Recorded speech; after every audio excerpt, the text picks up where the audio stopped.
বিকাল কিংবা সন্ধ্যার নাস্তায় ঝটপট তৈরি হয়ে যাবে এই পাকোড়াটি। ছোট থেকে বড় সবারই পছন্দ হবে, একবার হলেও ট্রাই করে দেখবেন। তো আজকে আমি তৈরি করব পেঁপের পাকোড়া। তো সেজন্য আমি একটা পেঁপে নিয়ে সেটা কেটে ধুয়ে সুন্দর করে কুচি করে নিয়েছি। তার ভিতরে অল্প পেঁয়াজ কুচি আর ঝালের কুচি দেবো, সেটাও রেডি করে নিলাম। এখন পালা হচ্ছে একসাথে সব কিছু মিক্স করার।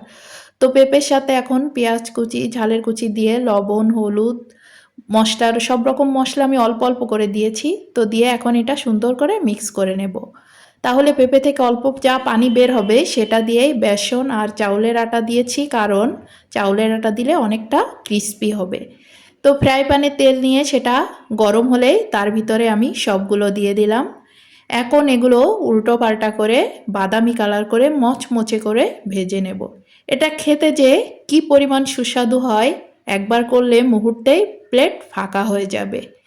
তো ভিডিওটা ভালো লাগলে অবশ্যই সবাই ফলো দিয়ে পাশে থাকবেন। দেখুন কি পরিমাণ বাইরেটা মচমচে ভিতরটা নরম আর কি সুন্দর ক্রিস্পি হয়েছে।